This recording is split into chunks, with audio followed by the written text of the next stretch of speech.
നമുക്കൊന്ന് ആർ ശ്രീജിത്തിലേക്ക് പോകാം. കൂടുതൽ വിവരങ്ങൾ ആർ ശ്രീജിത്തിന് ലഭിച്ചിട്ടുണ്ടെന്ന് കരുതുന്നു.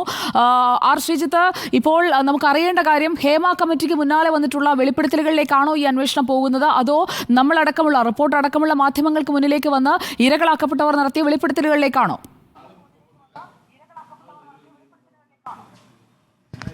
ഹേമ കമ്മിറ്റി റിപ്പോർട്ടിൻ്റെ അടിസ്ഥാനത്തിൽ സ്വീകരിക്കേണ്ട നടപടികളെപ്പറ്റി മുഖ്യമന്ത്രി പിണറായി വിജയനും സംസ്ഥാന പോലീസ് മേധാവി ഡോക്ടർ ഷേഖ് ദർവേഷ് സാഹിബും ഇന്ന് ചർച്ച നടത്തി.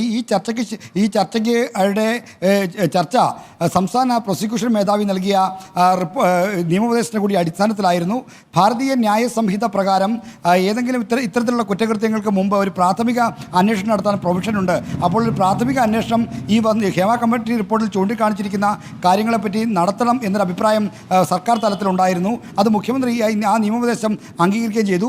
വസ്തുതാന്വേഷണം നടത്തി പരാതിക്കാരിൽ നിന്ന് പരാതി സ്വീകരിച്ച് നടപടിയുമായി മുന്നോട്ട് പോകുന്ന കാര്യമാണ് സർക്കാർ ഇപ്പോൾ പരിഗണിക്കുന്നത്. അതുമായി ബന്ധപ്പെട്ടാണ് അന്വേഷണ സംഘത്തിനും ഇപ്പോൾ രൂപം നൽകിയിരിക്കുന്നത്. വനിതാ പോലീസ് ഉദ്യോഗസ്ഥരടക്കമുള്ള ഒരു പോലീസ് സംഘത്തിനാണ് ഇപ്പോൾ രൂപം നൽകിയിരിക്കുന്നത്. ഈ സ്പെഷ്യൽ ടീമിന് ക്രൈംബ്രാഞ്ച് ADGP H വെങ്കടേഷ് ആയിരിക്കും നേതൃത്വം നൽകുക. IG G സ്പർജൻ കുമാറും അജിത ബീഗം DIG-യും മെറിൻ ജോസഫ് SP-യും ക്രൈംബ്രാഞ്ച് SP ആണ്. അവരടക്കമുള്ള ആളുകൾ, അതോടൊപ്പം തന്നെ G പൂങ്കുഴലി, ഐശ്വര്യ ഡോങ്ക്രെ എന്നീ 5-അംഗ സംഘമാണ് ഇത് അന്വേഷിക്കുന്നത്.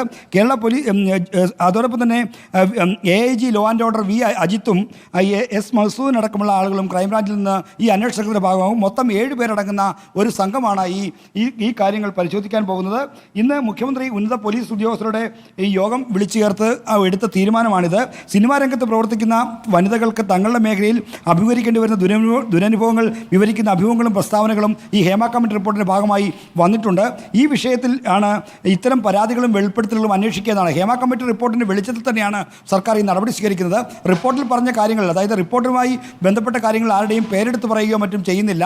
എന്നാൽ അനുബന്ധമായി ചേർന്നിരിക്കുന്ന മൊഴിയിലാണ് ആരാണ് ഇത്തരം കുറ്റകൃത്യങ്ങൾ ചെയ്തത്, ചൂഷണം നടത്തിയത് എന്നതിലേക്ക് വെളിച്ചം വീശുന്ന തെളിവുകളുള്ളത്. അപ്പോൾ ആ നിലയ്ക്ക് ആ തെളിവുകൾ അടക്കം ശേഖരിച്ചുകൊണ്ട് ഉള്ള ഒരു അന്വേഷണത്തിലേക്ക് പോവുക എന്നതാണ്. ആദ്യം വസ്തുത അന്വേഷണവും പിന്നീട് പരാതിക്കാരുമായി പരാതി സ്വീകരിച്ചുകൊണ്ടുള്ളൊരു അന്വേഷണത്തിലേക്ക് പോവുക എന്ന കാര്യമാണ് ഇപ്പോൾ ആലോചിക്കുന്നത്. അതിനായിട്ടാണ് 7-അംഗ പ്രത്യേക അന്വേഷണ സംഘം രൂപീകരിച്ചിരിക്കുന്നത്. പ്രാഥമിക അന്വേഷണത്തിലേക്ക് സർക്കാർ കടക്കുന്നു എന്നുള്ളത് വളരെ പ്രധാനപ്പെട്ട വിവരമാണ്. ആർ ശ്രീജിത്ത്, രാഷ്ട്രീയമായി സർക്കാരിനെ വലിയ രീതിയിൽ കടന്നാക്രമിക്കുന്നുണ്ടായിരുന്നു. ഇതാണോ സ്ത്രീപക്ഷ ചിന്താഗതി എന്ന് ചോദിച്ചുകൊണ്ട് അതുകൂടി ഈ ഒരു തീരുമാനത്തിലേക്ക് എത്താൻ സർക്കാരിനെ പ്രേരിപ്പിച്ചിട്ടില്ലേ? പ്രത്യേകിച്ചും മുഖ്യമന്ത്രിയുടെ ഇക്കാര്യത്തിൽ ഒരു ഇനിഷ്യേറ്റീവ് ഉണ്ടാകുന്നത്, ഈ രഞ്ജിത്തിന്റെ വിഷയത്തിലുണ്ടായ പ്രതിഷേധം അത് സർക്കാരിന് നേരെയുള്ള ഒരു എതിർവികാരമായി രൂപപ്പെടുന്നത് കൂടി കണ്ടിട്ടായിരിക്കില്ലേ?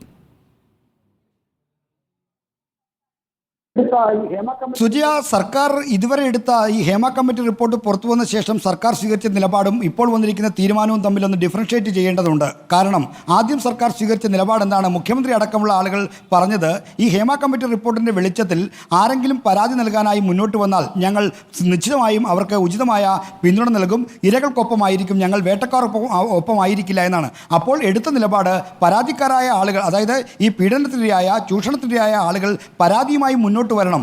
പരാതിയുമായി മുന്നോട്ട് വരാത്ത സാഹചര്യത്തെപ്പറ്റി ഹേമ കമ്മിറ്റി റിപ്പോർട്ട് തന്നെ ഗൗരവപൂർവ്വം ചൂണ്ടിക്കാണിക്കുന്നുണ്ട്. സിനിമാ മേഖലയിൽ ഇത്തരം പരാതികളുമായി രംഗത്ത് വരാൻ ആളുകൾ മടിക്കുന്നതിൻ്റെ പ്രധാനപ്പെട്ട കാരണം, ഒന്നാമതായി അവർ ഈ പരാതി നൽകുന്നവർ ഒരു സൈബർ ലിഞ്ചിങ്ങിന്, സമൂഹ മാധ്യമങ്ങളടക്കം ഒരു ആൾക്കൂട്ട വിചാരണയ്ക്കും ആക്ഷേപങ്ങൾക്കും മറ്റും ഇരയാകുന്ന ഒരു പ്രശ്നമുണ്ട്. മറ്റൊന്ന്, അവർക്ക് തൊഴിലവസരങ്ങൾ നിഷേധിക്കുന്ന രീതിയുണ്ട്. അവരെ ഒറ്റപ്പെടുത്തി ആക്രമിക്കുന്ന പതിവുണ്ട്. അങ്ങനെ ജീവാപായം പോലും സംഭവിക്കുമെന്നുള്ള പേടിയുള്ളത് കൊണ്ടാണ് ഈ പരാതി നൽകാൻ ആരും മുന്നോട്ട് വരാത്തത് എന്ന കാര്യം ഹേമ കമ്മിറ്റി ചൂണ്ടിക്കാണിച്ചിരുന്നു. എന്നാൽ മുഖ്യമന്ത്രി പറഞ്ഞത്, ഈ ആരെങ്കിലും പരാതി വരാൻ മുന്നോട്ട് വന്നാൽ അത് നടപടി സ്വീകരിക്കാം. മാത്രമല്ല ഹേമ കമ്മിറ്റിയും ഇതിന്മേലൊരു നടപടി എടുക്കണം, കേസെടുക്കണമെന്ന കാര്യം ചൂണ്ടിക്കാണിക്കുന്നില്ല എന്നാണ് എൻ്റെ തന്നെ ചോദ്യത്തിന് മറുപടിയായി മുഖ്യമന്ത്രി പിണറായി വിജയൻ പ്രതികരിച്ചത്.